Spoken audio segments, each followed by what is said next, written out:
Hello students, welcome to this class. और आज की इस क्लास में हम 10th class UP board math की एक्सरसाइज 1.1 से क्वेश्चन नंबर 5 सॉल्व करेंगे। इसके एक्सप्लेनेशन देखेंगे स्टूडेंट्स।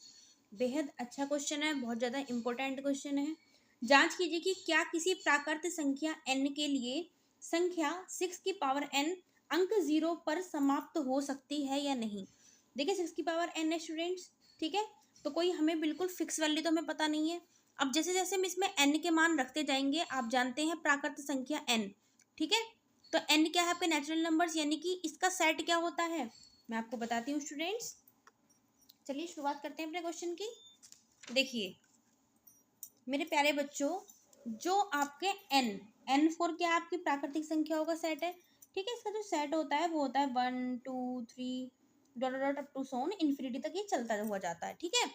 तो इसमें अब आपको 6 की पावर n चेक करना है कि n का कोई ऐसा तो मान नहीं है जिसको इसके अंदर पुट करने पर वो नंबर 0 से एंड हो, 0 पर समाप्त हो। तो स्टूडेंट आपके सामने केवल प्रश्न यही नहीं हो सकता, आपके सामने ये भी हो सकता है, 4 की पावर n भी हो सकता है, 6 की पावर n तो है ही इस प्रश्न में, ठीक है। और आपका 8 की पावर n हो सकता है, 5 की पावर n हो सकता है, समथिंग लाइक दैट आपके सामने डिफरेंट टाइप के क्वेश्चन आ सकते हैं। तो स्टूडेंट इनको n के किसी मान के लिए 0 पर समाप्त हो रहे हैं या नहीं चेक करने के लिए आपको दो बातों का विशेष ध्यान रखना है। पहला क्या है कि जिस नंबर को आप चेक कर रहे हैं, ठीक है, वो 5 से पूरा पूरा डिविजेबल हो, विभाजित हो पूरा पूरा, ठीक है स्टूडेंट। और दूसरा पॉइंट क्या है, अब 5 से डिविजेबल होने के लिए उसे क्या चाहिए कि उसके जो अभाज्य गुणनखंड है ना उसमें 5 आना चाहिए, ठीक है। उसके प्राइम फैक्टर में आपका क्या आना चाहिए, 5 आना चाहिए, 5 सम्मिलित होना चाहिए। अगर 5 आ जाएगा उसके अभाज्य गुणनखंड में जिस नंबर को आप चेक कर रहे हो, तो वो 5 से पूरा पूरा विभाजित भी हो जाएगा और वो n के किसी मान के लिए 0 पर अवश्य समाप्त होगा, ठीक है। तो हमें इन दो बातों का विशेषतः ध्यान रखना है स्टूडेंट्स। अगर कोई भी क्वेश्चन इन दोनों बातों को फॉलो करता है तो वो 0 पर एंड होगा, अदरवाइज नहीं होगा, ठीक है। अब देखते हैं इसकी एक्सप्लेनेशन। तो स्टूडेंट्स देखिए, ये आपको अब इस तरीके से एक्सप्लेन करना है, इसकी व्याख्या इस प्रकार देनी है।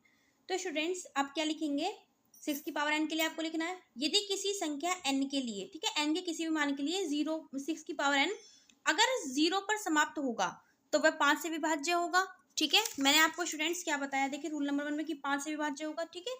तो वही हमने यहाँ पे भी लिखा, 5 से विभाज्य होगा, ठीक है। अर्थात कहने का मतलब क्या है कि 6 की पावर n के अभाज्य गुणनखंड में संख्या 5 आना चाहिए, ठीक है। अगर वो 5 से पूरा पूरा डिविजेबल होगा ना नंबर, ठीक है, उसके लिए क्या जरूरी है कि उसके अभाज्य गुणनखंड में प्राइम फैक्टर में 5 जरूर आना चाहिए। तो वही हमने यहाँ पे लिखा कि 6 की पावर n के अभाज्य गुणनखंड में 5 आना चाहिए अगर ये 0 पर समाप्त होगा n की किसी वैल्यू के लिए। लेकिन ये संभव नहीं है, ठीक है। क्यों? क्योंकि जब हमने 6 के अभाज्य गुणनखंड निकाले तो वो 2 और 3 हमको प्राप्त हुए, ठीक है। हमने 6 की पावर n को इस तरीके लिख लिया, 6 के फैक्टर ये हो गए 2 इंटू 3, n पावर n है तो पावर n यहाँ पे अप्लाई कर दी, ठीक है। 6 की पावर n के गुणनखंड में केवल 2 व 3 ही अभाज्य संख्याएं आ सकती हैं, ठीक है। ये प्राइम नंबर से आपकी अभाज्य संख्याएं ही आ सकती हैं। तो अंकगणित की आधारभूत प्रमेय ने हमको यह निश्चित करा दिया। अगर आप अंकगणित की आधारभूत प्रमेय को नहीं समझ पा रहे हैं कि क्या होती है क्या नहीं होती है, तो स्टूडेंट्स इसके लिए मैंने इंट्रोडक्शन क्लास में इसको एक्सप्लेन किया है, वहां पे जाके आप देख सकते हैं, ठीक है। तो अंकगणित की आधारभूत प्रमेय हमको यह निश्चित कराती है कि 6 की पावर n के किसी भी मान के लिए जीरो पर समाप्त नहीं हो सकते, क्योंकि इसके प्राइम फैक्टर में आपका 5 इंक्लूड नहीं हुआ। अब 5 जब इंक्लूड नहीं हुआ तो ये पूरा नंबर 6 की पावर n जो है वो 5 से विभाजित भी नहीं हुआ। यानी कि जो दो कंडीशन मैंने आपको बताई थी 6 की पावर n ने इन दोनों को ही फॉलो नहीं किया। इट मीन्स दैट 6 की पावर n की किसी भी वैल्यू के लिए 0 पर एंड नहीं होगा। तो स्टूडेंट्स हमने व्याख्या लिख दी यहाँ पे मैंने कुछ और एग्जाम्पल लिए थे, इनको चेक करते हैं ना। सपोज दैट आपके सामने क्वेश्चन आ जाए 4 की पावर n, ठीक है।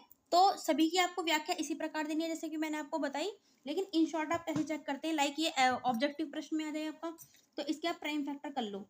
4 का क्या होता है 2 इंटू 2, ठीक है। तो देखो स्टूडेंट अब ये 5 से पूरा पूरा डिविजेबल नहीं है, ठीक है, क्योंकि इसके प्राइम फैक्टर्स में अभाज्य गुणनखंड में 5 नहीं आया, ठीक है। तो इसने दोनों कंडीशन को फेल कर दिया, ना ये इसमें 5 आया ना, ये 5 से विभाजित है, तो ये भी आपका n के किसी भी मान के लिए 0 पर एंड नहीं होगा। ठीक है, 6 की पावर n तो हमने अभी भी किया, 8 की पावर n को देखते हैं हम। अब 8 के हम अभाज्य गुणनखंड निकालेंगे, 2 इंटू 2 इंटू 2 होते हैं, बहुत अच्छी तरीके से जानते हैं हम। अब देखिए स्टूडेंट्स, इसमें भी आपका 5 इंक्लूड नहीं हुआ है, सम्मिलित नहीं हुआ है। ठीक है, अभाज्य गुणनखंड में 8 की पावर n के में नहीं आया है, तो ये 5 से पूरा पूरा विभाजित नहीं होगा, तो इसीलिए n की किसी भी वैल्यू के लिए ये भी आपका 0 पर एंड नहीं होगा। अब देखते हैं 5 की पावर n को। ठीक है, 5 की जो गुणनखंड होते हैं वो 5 इंटू 1 ही होगा। ठीक है, अब देखो, ठीक है, 1 तो मैंने लिख लिया है, 5 ही होता है केवल, तो स्टूडेंट्स 1 लिखने पे हमें कोई प्रॉब्लम नहीं है, तो हमने लिख लिया। स्टूडेंट्स अब देखिए, इसके अभाज्य गुणनखंड में 5 आ रहा है, इसका मतलब ये 5 से पूरा पूरा विभाजित होगा। ठीक है, और ये n के किसी मान के लिए 0 पर अवश्य समाप्त होगा। ठीक है, तो इस तरीके से स्टूडेंट आप चेक कर सकते हैं। अगर आपका वेरी शॉर्ट में आ जाता है क्वेश्चन 1 मार्क के लिए, तो आप इस तरीके से चेक करें, और आपका 2 मार्क्स या 4 मार्क्स में आता है स्टूडेंट्स, तो आप इस तरीके से चेक करके आप उसकी व्याख्या इस प्रकार दें स्टूडेंट्स। ठीक है, आई जस्ट होप आपको समझ में आया है। ठीक है, इस क्वेश्चन को अच्छे से समझ के 2 से 3 बार प्रैक्टिस करें, आपका डेफिनेटली क्वेश्चन और कॉन्सेप्ट पे, ठीक है, आपकी जो पकड़ है बहुत अच्छी हो जाएगी। Okay students, best wishes for your study, practice बार बार करते रहें, and thanks for watching this class.